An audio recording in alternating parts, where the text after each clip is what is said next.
They got us working. So. All right. So I'm Deb Brown, and I'm the supervisor of the sleep technologists.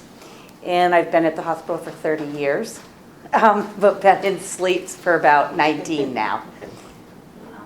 I'm Kimberly. I'm also a registered sleep technologist, and we're clinician sleep health educators too.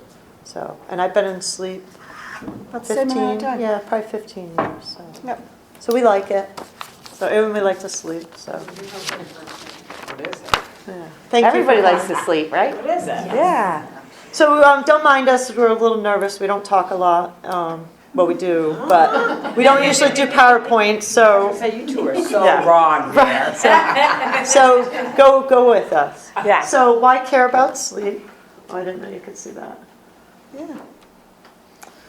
So sleep is important for all human functioning. It's our cognitive and physical performance. It restores our power, our learning, our memory, our moods, how we feel, our health, our immune system, and also shows as we age with weight gain and stuff. So that it's important. So that's a good one. So one thing we're going to just talk about in general is just sleep hygiene. Sleep hygiene, people, it sounds funny because we hear of hygiene, but we think of cleaning, but sleep needs it too.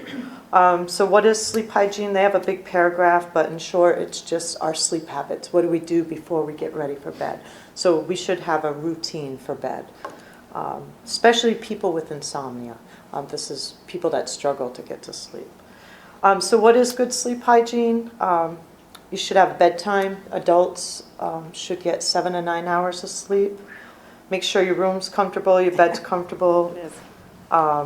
Your room should be a cool temperature. It's good for the body. Lights low. TV, no. Laptops, all our phones, all that stuff, no. Sleep should be for sleeping, sickness, and sex. So the So three those S's. three things. That's all the So- bedroom should be for. The S's, yeah, the 3 S's. So good sleep hygiene. I'll let Deb talk. All right. So first, avoid naps. They don't During the want you day. doing any of the naps during the day because that makes you more tired at night. But most definitely, the biggest thing is going to bed the same time every night and getting up the same time every morning, regardless of whether you have to work or not. Okay, so that's huge. Watching what you eat or drink at least 3 hours before going to bed. Most everything they'll tell you, exercise, stressful conversations, anything like that, should be at least 3 hours before going to bed, because that gives your mind time to wind down, and they say to help with the stress and with anything that you're thinking of, write it down in a journal, because then you've actually put it out there, and so you can put it away and walk away from it. So that's some of the best things you can do for that. So that gentleman there, he's doing the right thing in bed. The couple, Not so good. nope. If we showed you like a bad picture, it would have been okay, but nope. So, And most people do not realize, yep, they don't prioritize sleep. Well, we can get sleep later. Well, nope, you can't. If you only have about 4 hours one night, you can't sleep 12 the next to make up for that, because you can't make up your sleep. And so most people don't realize how much health issues you can get from sleep, and it affects almost every part of your body, which we do have some the effects of sleep deprivation on the body, and those are in the back there, so you're welcome to pick those up and take a look at them. I didn't even know how many things were affected by sleep, and I'm still learning new things. So like atrial fibrillation, or there's a lot of things that we're just learning, and we've been in it for a long time. So to keep your body healthy, sleep really does have to be prioritized. It's actually more important than eating. here, So, I put this one. Yeah, okay. So effects of poor sleep hygiene, like Deb said, excessive daytime sleepiness, so you're tired, insomnia, headaches, poor memory, judgment, moods, concentrating, staying on task, and the weakened immune system. We see that like with children a lot. Children who don't get sleep, they're all diagnosed ADHD, and a lot of times it's just they should be sleep tested before being put on that medicine, because usually it's the parents that aren't getting the children to bed, and it's more a parent issue. And then there are sleep disorders for children too, but a lot of time it's parents' enforcement of rules. So again, it's just no TV, avoid, Deb already said this, eat in, exercise, caffeine, all that before bed. You know, and it's hard, you know, sometimes you get home and I get home at 7, I want to be in bed at 8:30, and it's like, oh, well, I got to eat dinner. But, you know, just try a lighter dinner, you know, don't do the caffeine and stuff like that.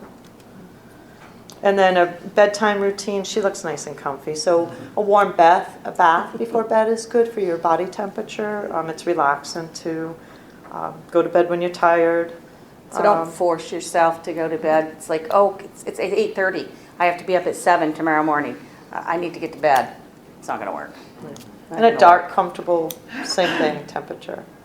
So shift workers, is anybody a shift worker? No? So... Okay, so for shift workers, this is a good one. It messes with our circadian rhythm. We all have a biological clock that tells us when to wake up and when to sleep. Like if we didn't have, you know, clocks and alarm clocks, we just kind of have one. And so when you're a shift worker, like it says, sunrise is their bedtime for third shift. So it messes up with them. So shift work disorder is a circadian rhythm disorder where the sleep and wake times are disrupted from the normal cycle due to the person having to remain awake for the odd hours and disturbing the normal circadian rhythm. And generally shift workers, I know I did 10 years of night shift. When I got home from work, it was very difficult to lay down and go to sleep. I also had kids, so they had to get off to school. And so you do a lot more in the morning, and then you short yourself on sleep during the day because you have life. So insomnia is a symptom, disrupted sleep schedules because what happens during the day, your children, your bank, everything's day, the phone. So schedule, poor performance, mood disorders, depression, anxiety, irritability, and difficulty in personal and professional relationships. So how to improve, this is a little different. This is kind of like our sleep hygiene, but a little different because it will tell you to nap before your shift. So if you can get a nap in, like if you slept during the day and then you're up with your kids and doing stuff, take a nap before you go to work if you can. I know, like Deb said, it's very hard. Yeah. And the same thing, they say, like, if we tell our workers, when you go outside, put your shades on, get your glasses on, so that sun, because that's a stimulant for that circadian rhythm. So put your sunglasses on, darken your room, or wear, we were going to bring you guys eye masks, but we donated them to the hospital for the patient. We donated them to PCU, to the patients. So I went to get them and had no more. They say earplugs, but, you know, just to drown out the noise, white noise, a fan, you know, something going to drown out that day noise. And again, it's mainly just eat healthy, the same as sleep hygiene, but a little different. Kim, what about your off days? They say, so they do say stay, so it's very hard. They say if you're a shift worker, stay that schedule. Stay that schedule. So if you can, we had one person that worked for us, he did his shift, you know, whatever time he woke up and went to bed, he did it no matter if he was working or not.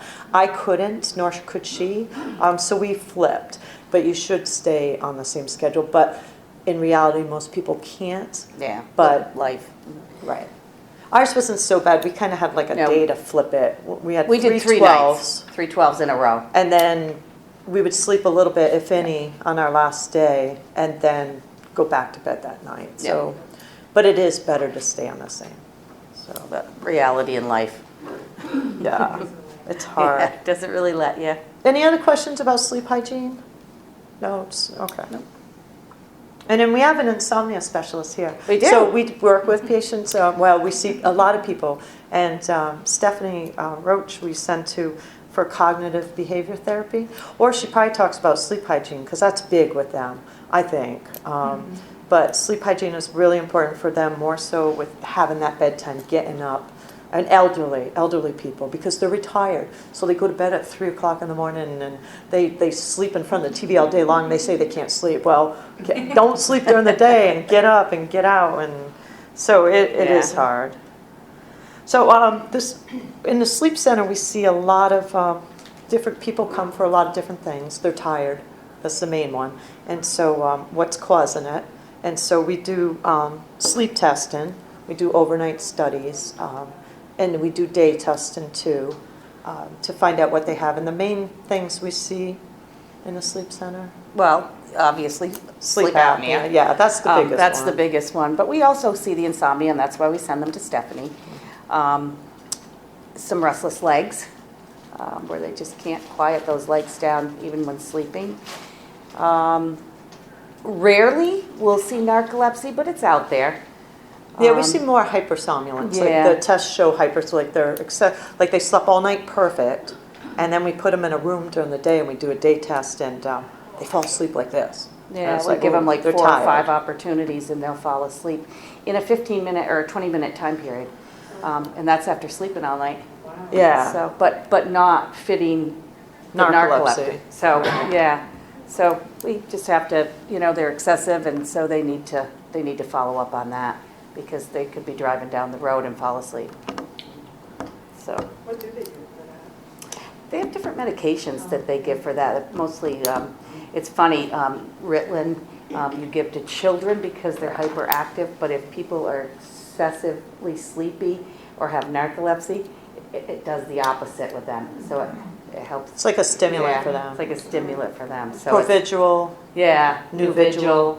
There's a few different medications that Yeah. they'll give.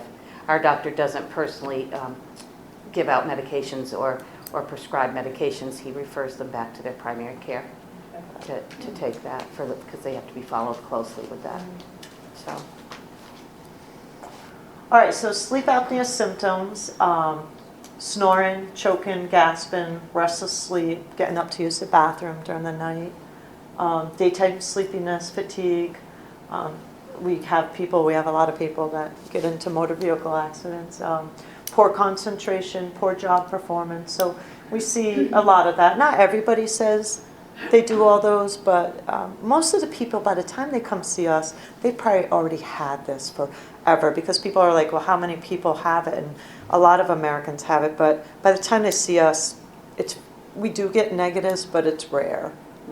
Most of them are positive by the time. They've had this for years. It's finally that either their heart doctor sent them or their primary care can't get their blood pressure controlled. They're on 3 different blood pressure medicines and things like that. So, or we get consults here on the floors, PCU and ICU. A doctor will call for a consult for some reason. So, is sleep apnea common? Yes, over 90% of patients undergoing surgery for the weight loss have sleep apnea. And those people those are the only people I've seen come back to the sleep center without sleep apnea if they're retested. Not all of them, but it either went from, they had severe to low, but those people we see with a lot of weight loss, that the apnea will go away. And you guys all know what sleep apnea is, so we didn't go into that. we didn't go into that portion of it. Right, but Yeah. it causes high blood pressure. So anybody with high blood pressure, just right there, high blood pressure and snoring, they should come see us. And heart disease, anybody with heart disease. Irregular heart rhythm, we see a lot of AFib. People with strokes, definitely. There's more than that, but those are medical consequences. Social consequences, excessive sleepiness. We already said this, concentration, job performance, move. And accidents. Yeah. And then we had just an instance with the atrial fibrillation. We had a patient actually that was discharged from the hospital. We took him right in. And the next morning, he was going to come in for an ablation. And during the night, we treated him with CPAP, and the AFib went away. They went out of AFib. And he went out of AFib. So I'm not saying it went away for good, but he went out of AFib and did not have to have the ablation that next morning. So it proves to me that it definitely affects atrial fibrillation. So yeah, that's the first time I've ever seen it. Like I said, I've been doing sleep for 19 years. So it was pretty cool. So untreated sleep apnea significantly increases the risk of complications from any surgery, even surgery for weight loss. And there's 2 reasons for that. One is, I think though, while the anesthesiologists do a stop bang with their patients and ask, I'm pretty sure that's happening, because if you do have sleep apnea and you're putting somebody under and you're medicating them to stay asleep, then how does the body arouse if they stop breathing? So they treat them a little different with, I don't know that the name of the drugs or whatever, but they do it a little different, how they put them under.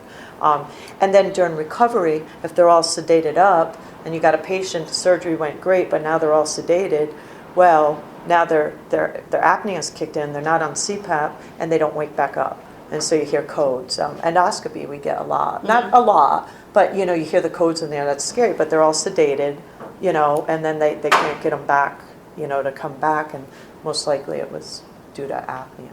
Or we see a lot of patients come into the sleep center that was put on O2 at night during the hospital, but they were only put on it at night because their oxygen started dropping. But why is it dropping?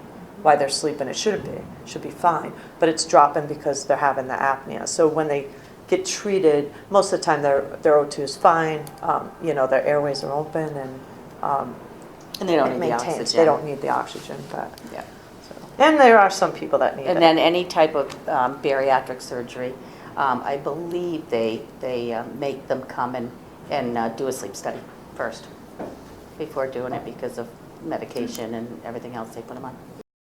All right, so then do you have sleep apnea? So some signs: do you snore at night? Do you choke or gasp? Wake up choking or gasping?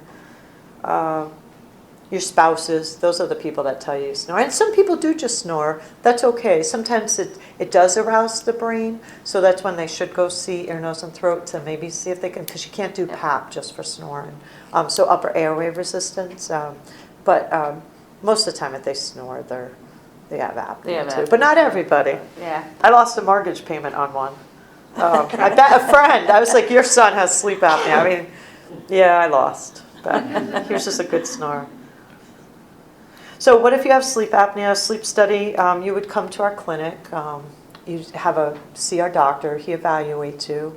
And then he would, see what test was best for you and go from there. Yeah, because everybody has to come to the clinic first and see Dr. Reynolds so that they can be evaluated by him. And then it just talks about reduces the risk of heart attack, stroke, auto accidents, surgical complications, and best results are with PAP, but not everybody. Some people, like I said, they don't do anything on their side. Long as they take positional, we tell them to take it seriously because a pillow isn't going to do it. We have different things that we tell them, but they have to take it seriously. And then we always tell them to remember, anything with your heart, anything with blood pressure, remember the light bulb, your apnea should be retested because maybe it's gotten worse. If they do go the oral appliance route or because we're not following up with them anymore, they're with their dentist, a specialty dentist, or they're just doing it on their own, some weight loss, keeping their nose clear. We really say nasal congestion, take care of. So we just try to stress, if your weight comes back on, if you're feeling tired again, if you see you're adding another blood pressure medicine, check back in. So. Yep.